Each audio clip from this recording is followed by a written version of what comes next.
আল্লাহ সুবহানাহু ওয়া তাআলা আদেশ করলেন, ও মুসা, তোমার জাতিকে নিয়ে তুমি ফিলিস্তিনে বাইতুল মুকাদ্দাসের মধ্যে প্রবেশ করো। কিন্তু ওই যে সিনাই মরুভূমির পাশে কিছু ঘরে লোকজন বাস করতো, তারা ইহুদিদেরকে বলল, ইহুদি জাতি ওইখানে যাও না, ওইখানে ভয়ঙ্কর একটা জাতি আছে, তাদের সাথে যুদ্ধে তোমরা পারবা না।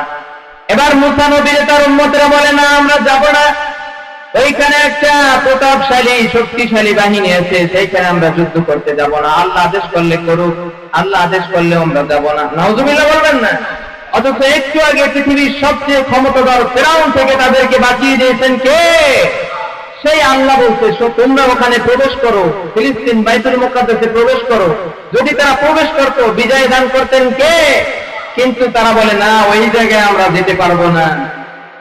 শুধু এতটুকুই নয়, বরং তারা মুসা নবীর সাথে বেয়াদবির আরেক ডিগ্রি মাত্রা বাড়ায় দিল, যেটা আল্লাহ সুবহানাহু ওয়া তাআলা কুরআনে কারীমের সূরাতুল মাঈদার 23 নম্বর আয়াতে আল্লাহ তাআলা জানাই দিলেন, এই ইহুদি বাহিনী মুসা নবীকে বলে, ফাযহাব আনতা ওয়া রাব্বুকা ফাকাতিলা, ও মুসা, আপনি আর আপনার আল্লাহ যাইয়া তাদের সাথে যুদ্ধ করেন, এরপরে বিজয় করেন বাইতুল মুকাদ্দাস, এরপরে আমরা যাব। বলেন নাউযুবিল্লাহ। দেখেন একজন নবীর সাথে তাদের কনভারসেশনটা কেমন। বলে, মুসা, আপনি আর আপনার আল্লাহ গিয়ে যুদ্ধ করেন, আমরা যুদ্ধ করতে পারবো না। অথচ বিশ্বনবীর উম্মতেরা বলেছেন, ইয়া রাসূলুল্লাহ, ইয়া হাবিবাল্লাহ, আপনি জিহাদের ময়দানে যাবেন, আমরা আপনার ডানে আছি, বামে আছি, সামনে আছি, পিছনে আছি, সব জায়গায় আমরা আছি, প্রয়োজনে জীবন দিয়ে আপনাকে রক্ষা করব। করেন সুবহানাল্লাহ। এই ছিল শেষ পয়গম্বরের উম্মতেরা।